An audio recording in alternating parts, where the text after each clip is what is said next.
How's it going, everybody? So I'm still just getting over a little sickness, so my hours are all weird, and that's why I'm here just sharing another video with you. I'm about 100% better, but I just thought, I'm here. Let's make a video. Let's reach out to people and see what's going on. You can still hear it. Anyways, tomorrow's a big Fed day. 0.75% is what is projected that they're going to raise rates by. We know that there's going to be a rate hike, right? And so let me show you what I was looking at. So I was looking at this on, this came up this morning, and now it's at the bottom of the page, but CNBC had this as the head thing. Fed could boost rates by 75 basis points this week. And so I read that, and in my mind, I know where they're getting all this. I know how they come up with all of that. But it occurred to me that sometimes I take for granted the information that's stuck up here, and I like to teach, right? So do you guys know where that comes from? How did they guess that? How did they know that that's what it's going to be? And I covered this on the closing beat, so let me know if I'm off base here, but I got a lot of questions on this, so I don't know, spend a minute here and teach you something different. It is likely that we're going to get a 0.75% hike in interest rates tomorrow. And all that really means is the Fed is going to, they normally raise rates a quarter point or cut a quarter point. They're going to just do that 3 times tomorrow. So it's a really aggressive move by the Fed to actually try to stop this darn inflation, right? And so how they come up with this data, you can actually bet on this. Let's go over here. I'll show you how to find it too. You go to, just search CME Group FOMC rates. How did I do it? Yeah, CME Fed Watch tool, that's what they call it. I keep it on my favorites here. 19 hours and 31 minutes, yay. But this is the tool that CNBC looks at, and everybody really looks at. And the tool is not so much a tool. You can actually bet on rates if you want, right? So you can actually bet where you think the Fed funds rate is going to be by the next announcement, the announcement after that. Up at the top here, you can see this is the June 15th announcement. Then we got July and September and so on. So you could literally go out in the futures market and you could make this bet if you want. All right, so what's happening here is in the June expiration of this futures contract, this is what people are currently betting on. So it's not a guess. It's what people are actually putting real money down that's about to happen. So the meeting will happen. I'll just break down what this looks like so you can see. The meeting is going to be tomorrow. The contract is listed here. It's like when you see /ES, and that's the E-mini S&P, /CL. This is /ZQ, and then the M2 is the actual expiration. Every futures contract has that attached. You're just not used to seeing the third and fourth letter or digit. Anyways, so this is what you're looking at. We got volume, we got all this stuff. Probabilities now based on actual buys and sells being made in the Fed funds futures market. They're not going to cut rates. Nobody believes that. Nobody's betting on that. Zero chance. They are not going to do nothing.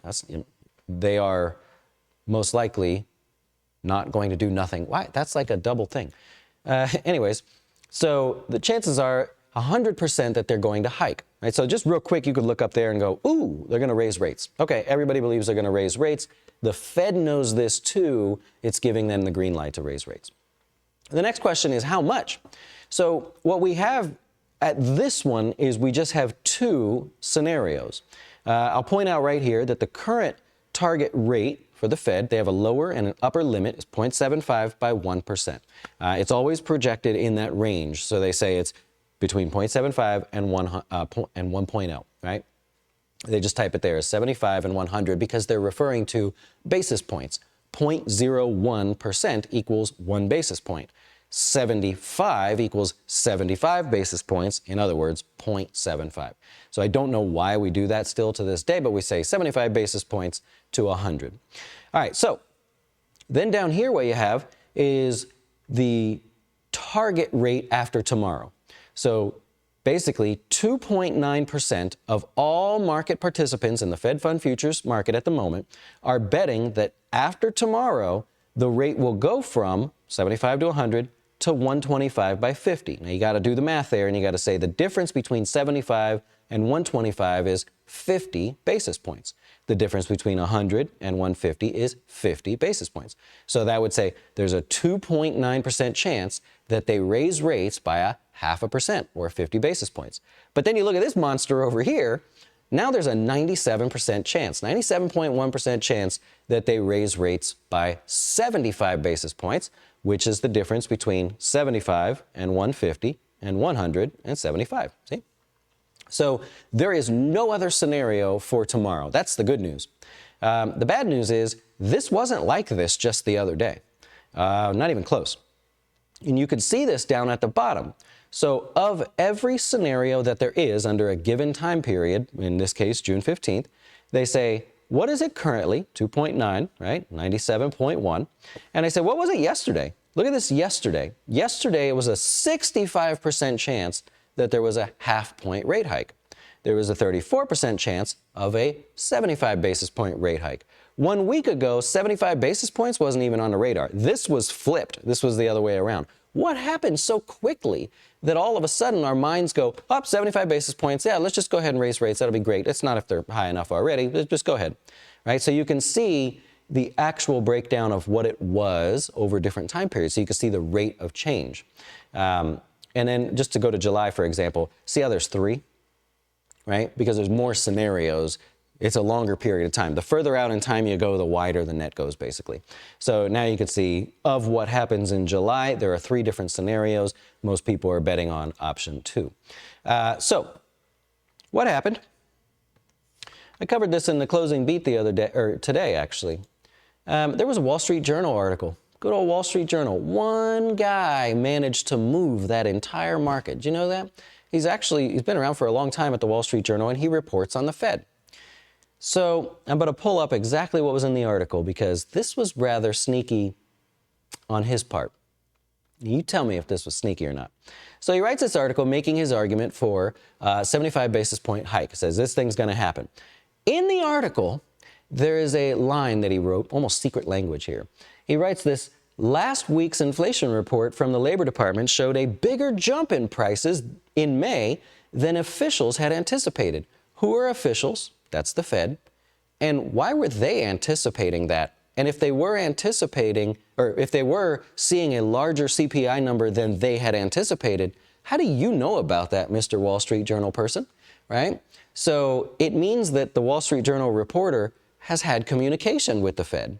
And they have indicated to him that, holy cow, that CPI number was higher than we thought. Because the Fed doesn't come out before their announcement. There's a blackout period. They don't talk. They don't have get-togethers. You know, they don't go on TV or whatever. So that means that he had inside knowledge, which is normal. You know, you get your inside scoop and stuff like that and you report on it. But the way he worded it made everybody go, oh. So the Fed didn't expect that high CPI number, which means now they're thinking of being more aggressive. And you knew that because you put that the CPI prices in May were higher than they anticipated. And that one thing right there, literally that one sneaky little comment did this right here. That made every analyst go, poop, 75 basis points. It's happening. Because now we believe that the Fed had already changed their mind. The Fed is behind the scenes going, yeah, we were going to do a 0.5%, but that inflation number was crazy. We better be more aggressive. And that's really how you put the pieces of this puzzle together for what happened over the last couple, just today, actually, not the last couple days, right? So I don't read the Wall Street Journal. I just happened to read the article, and I was like, wait a minute. How do you know? Who's the official? Who you've been talking to, right? And I think, you know, everybody else kind of came up with that. So that's what moved the markets today, and it actually moved bond prices to new lows, which means interest rates shot to new highs. And it's those fun things that happen behind the scenes that you don't see this on TV, right? That's why I like doing these videos, because it's like, that's not a conspiracy theory. That's exactly what happened today in the market. You can look at it second by second, and I think that's fascinating. There's nothing wrong with it. Right? I just think it's fascinating that that's why people are so in tune and ready to make decisions based on that. And anyways, that's it. We're, like I said, no marketing, nothing special here. I just wanted to share that with you. You know where to find us if you're looking for an advisor or something that's always paying attention to this stuff and really finds it interesting and is willing to teach you about it as well. I'm going to go to bed now. I'm, coming up with the last of it there, but we'll be back tomorrow. We'll see what the Fed decides. Is there is the 97.1% chance, is that accurate? Does it prove to be true? Often it does. So we'll see. Enjoy the rest of your evening, everybody. I'm out of here, and thanks for watching.